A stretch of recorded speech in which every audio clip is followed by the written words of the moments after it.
Icon, exit 28 I-395. Hurry, the sell down ends August 31st. See dealer for details. Your number one buying destination. Central Auto Group. McQuaid's Ace Hardware in Westerly is ready to help you have a great summer. McQuaid's is fully stocked with all the tools and outdoor accessories to make every job easier and a little more fun. From the latest lawnmowers, gas and electric string and hedge trimmers, leaf blowers, patio furniture, fire pits, and of course, gas grills. If you're looking to put a fresh look in and outside your home, experience the beauty and quality of Benjamin Moore paints from McQuaid's. McQuaid's Ace Hardware is located in the Mill Pond Plaza, Route 1 in Westerly. Managing Director of Paragon Trust Company and tax and private client practitioner, joins us to bring a common sense approach to money in a world of total insanity. Let's welcome Tony D'Angelo. All right, Tony D joins us as he does each and every Tuesday morning. You can follow him, Tony D'Angelo 7 on the Twitter. Tony, good morning. How are you?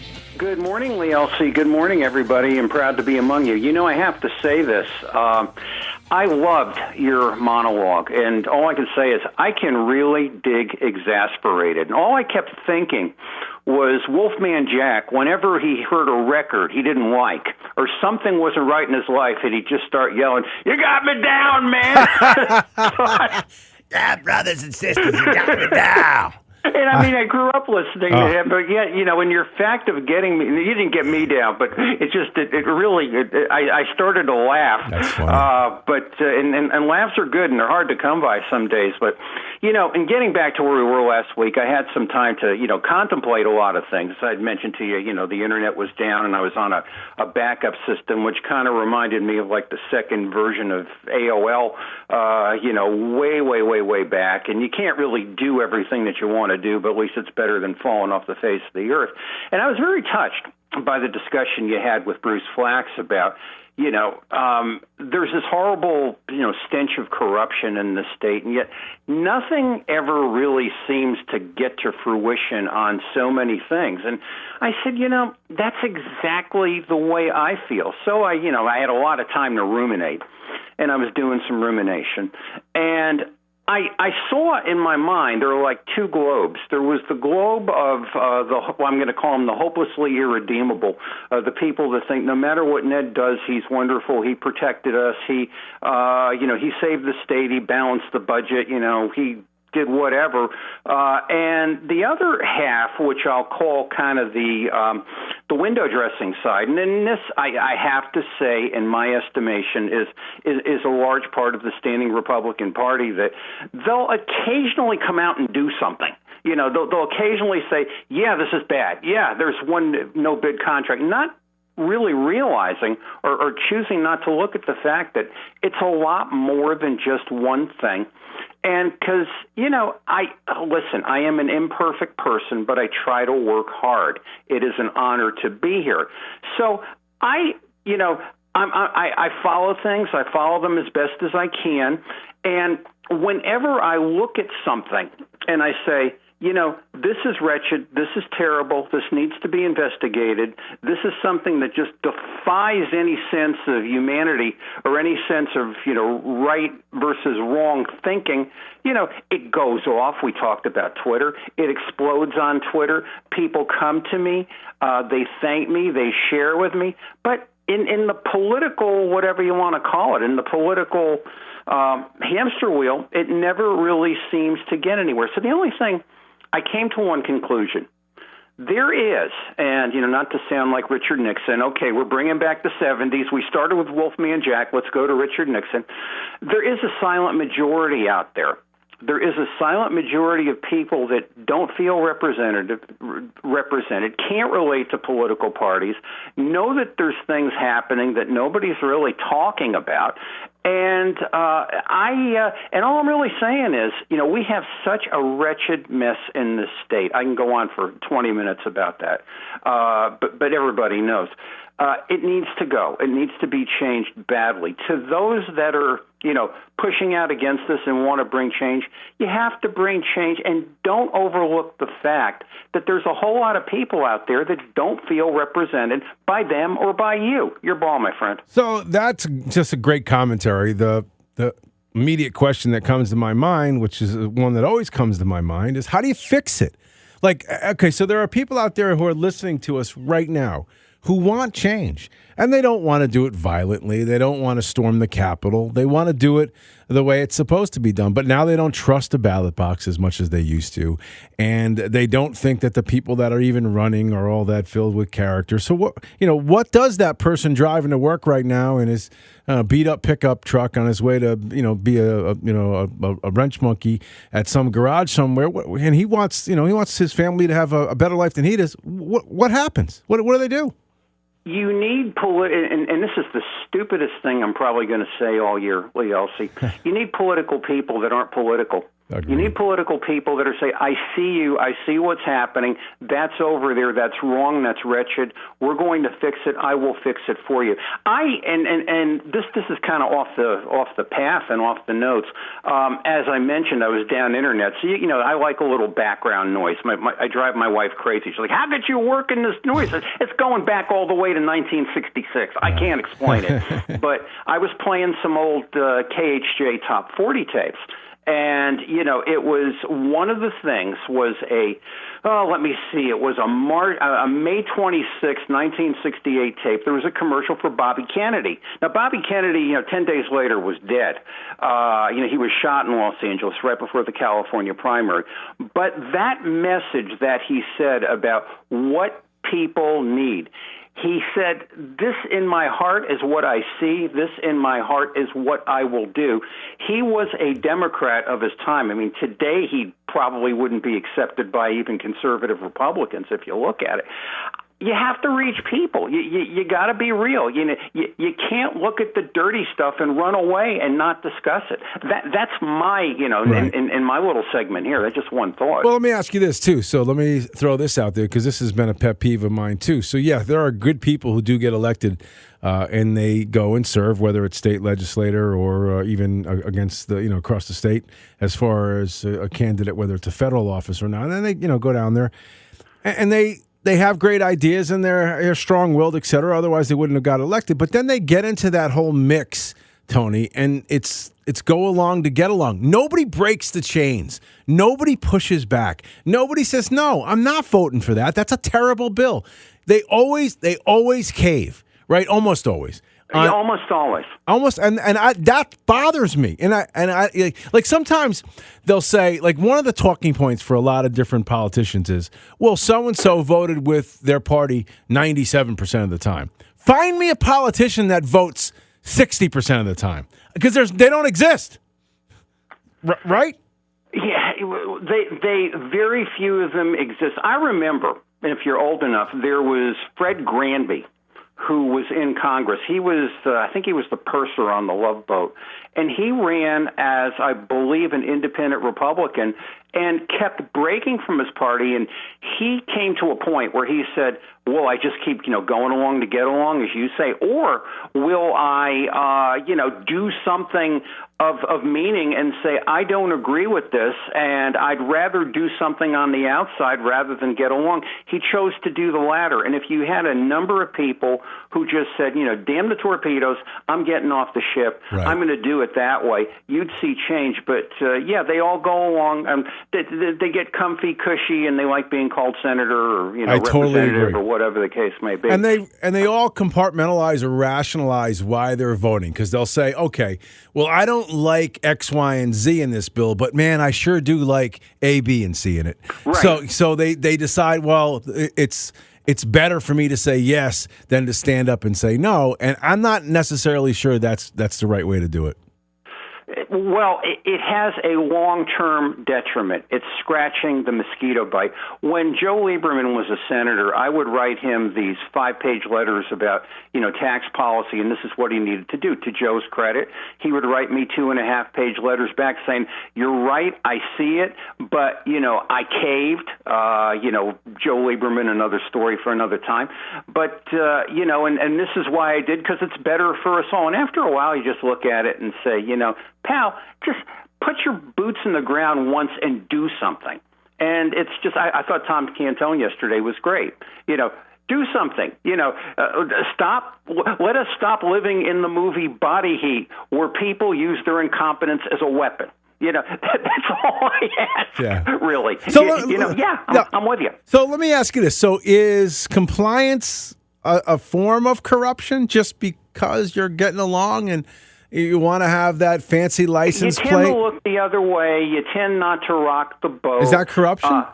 Or I think the other thing is you say to yourself, you're kind of using the biblical, not to the whatever you want to call it, not to anything constructive, but if I talk about the mote in your eye, what about the beam in my own? And that's part of the problem, I believe, because we talk about corruption, and we tend to think, it's like, well, you've got the Ned gang, and you've got everything going over there, and everything that's not the Ned gang is good and wonderful and decent and right. And it's like, can we say that for certain? Well, we can't, because we don't know what's happening on the other side of the fence. So I think that's a part of it, not as a moral judgment, but just as an observation. Tony D'Angelo joins us. Tony D'Angelo 7 on Twitter. I could talk about corruption with you forever, a month of Sundays. Let me just give you this, and this is where you think you live in bizarre world. Right. And I'm very, very sorry to interrupt because you were in mid-sentence. This has me walking around the property here, getting hit with butternuts in the head, and I don't even feel them. A 2% sweetheart, $15 million interest-only loan. Let me repeat that. A 2% sweetheart, interest-only, $15 million loan to a corporation of which the governor's family interest, and God knows who else, is heavily invested in, that ratchets up to effectively what's looking every day to be like a pump and dump with Semaphore. And we talked about that last week, and no one says a bleeping word. Now, my neighbor who can't sell his property because the interest rate went up and the buyer can't handle the higher payment. I mean, this should have been a 7% market interest rate loan, or somebody getting their debt lifted because they went to school, and you're sitting there with a pickaxe in your hand, and whatever the case may be. I mean, I paid for my loans, I paid for whatever I did, and it's like, well, they all get forgiven. The political class somehow gets it done, but sort of like, in pardon the term, screw you, Charlie, you're supposed to support it. I mean, if that does not make a right thinking versus wrong thinking political person yell and scream and say, I ain't taking that, it's like, why do I want to support you? Why do I want a little bit better bad when, we need a house cleaning? Yeah. If this, and the other thing, we don't even know. I've got some of it. I haven't put it all together. There's a lot more than one of these deals happening with our lovely DECD. DECD development. It's like, don't tell me you're wonderful if this is what you're doing. Tony, I agree with you 1,000%. Again, Tony D'Angelo joins us, Tony D'Angelo 7 on Twitter. We had him every single Tuesday to chat about a number of different things, from education to money to Governor Lamont, taking your questions sometimes. If you want to, pose something to Tony, send it my way or send it Tony's way through Twitter. He's right there ready to do that. All right. You want to go to education while we have time? Education, yeah, in the interest of time, and we can come back and get a lot of this other stuff next week. We talked about Twitter. I am in a wonderful discussion group, and I've made friends with a number of young moms and young parents who are very concerned about what's happening in education in this state. And again, the general sense, the silent majority, is they don't feel represented. They don't feel that anyone is really advocating their interests. And it kind of falls down into two things. It's either the educational materials, I'm going to put that in capital letters and quotation marks and kind of shove that to the side, think what you will, and the critical race theory materials, which you hear very little of. And I wanted to, one thing one of the very nice, young, intelligent ladies wanted me to point out, which I had no idea of, is there is something called I just want to get this exactly right, It is library materials that are really nationwide. There are 100 outlets in the state where you can get these materials. They are promulgated by something called GLSEN, maybe you want to call it Gilson, the Gay, Lesbian, Straight Educational Network. Now, without getting into a moral judgment about gay versus straight and everything else, basically, this is an organization that accepts large corporate donations, all your woke corporations in the millions of dollars, the foundations and smaller ones from individuals, and they have this material in the library. In my estimation, I don't want a third grader or a fifth grader looking at that. It just, you can look at that. You can see what's there. But it's the kind of thing where I said to myself, well, what if I wanted to put, a bunch of Gospel Bill CDs in the library, or Davy and Goliaths, or the Hardy Boys, or whatever? I wouldn't get past the Pomfretown Library if I could even get there. And it dawns on me, it is not about your children. The political system is, not about your children. It's about the money, honey. This comes from the state all the way down. And these parents are like, ugh, panorama education, we're going to run out of time, and the surveys and all that. I think we should maybe get into that for next week.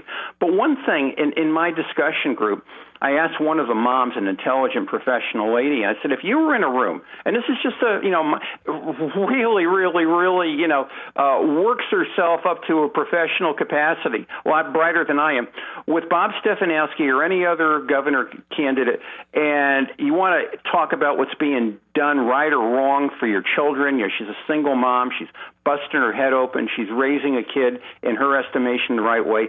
She spoke about Bob Stefanowski, and these are her words to me, not my own. Again, the silent majority.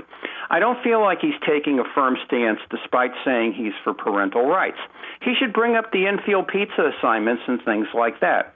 Where does he stand on the state's health curriculum teaching about masturbation in grades 3 to 5? What does he think about achievement over equity in education? He can take a real stand on these issues and not come across as anti-whatever or a racist. How about the religious exemption? There's a real issue where some children are grandfathered in and the siblings can't get the religious exemption. So I think what he's doing wrong is merely saying he's for parental rights, but he's not actually addressing the things parents are upset about. I'm glad he thinks parents of minors who get abortion should be notified, but other than that, I haven't heard many concrete examples. And you know something? That's probably it. There's a silent majority looking for concrete examples, Lee Elci, of improvement. And they ain't seeing it. No. No. They ain't seeing it. And I mean, I think that, and you might ask yourself, well, what can I do? Well, look at Glenn Youngkin in Virginia and several other governors. And Glenn Youngkin's saying, I'm not going to take a moral judgment here of what's right or wrong, but I want the parents to make this decision. So I want to compel every school system to share their curriculum, what's in their library, what's happening. I mean, that's not a lot to ask. How is it, though, money? I mean, how is money impacting this when we're talking about books that are just inappropriate for kids that are very young? Where's the money factor in that? I don't understand that part. Well, you got to buy the books. You have to have access to the libraries. You have to get the favor of the people that are there. So, what are you talking? Are you talking dinners? Are you talking trips? Are you talking? That's where the money speaks loudly, and it gets everything. Are you talking about, making a contribution to a program, which oftentimes in the state of Connecticut, because we have all these little, quasi-publics and things that you scratch your head and you say, how many of them are there? Jobs for my family, that's how the money operates. And corruption's been operating like that for 50,000 years. I just don't understand. This is one of these topics, Tony, and bang me on the head with a sledgehammer. Maybe I'm missing it. I don't think I am, but this is one of those topics. Like, I don't understand, even from my very progressive friends, why in the world you would want a child to read books that focus on certain aspects that at that young age, like sexual activities at 5 and 6 and 7 years old. I mean, they don't know. It's just it's child abuse to me. Well, to me, it is child abuse too. But in doing my best to try to look at this from whatever you want to call it, my non Judeo-Christian lens, it's like, okay, if you want to put that on an even plane, put everything else on an even plane. Let the parents decide. That's really all political systems do. But as far as ethically and how you would do that to really a little angel of God, I mean, I really hope there's a much higher fire in hell than I could anticipate myself, because it's terrible. I mean, it's Christ said that if you harm a you harm a child, it's worse than being tossed over in the sea with a millstone around your neck. But we're not having a discussion on what math book to use, or even what English, whether or not Tom Sawyer should be, Huckleberry Finn should be read, etc. You know what I mean? We're talking about pornographic pictures that are in libraries in this state and other states. With big money behind them. And I think the corporate money is because they want to engender future purchases. Again, that's, it's about quarterly earnings. And that's what they want to do. And they want to bring up these buyers as they go. And plus they want to be accepted as a, whatever you want to call it, a woke entity of, of acceptance by all. Don't blackball us, don't cancel us. Yeah, that's what it is. Tony D'Angelo. Again, it's these poor people, the silent majority. This morning is whom I speak for, Lee Elci. Absolutely. Tony, great job as always. Tony D'Angelo 7 on Twitter. Follow him. He's our fantastic 705 guest. We appreciate him carving out time and doing all of this great research. Tony, I will talk to you next time. I appreciate it.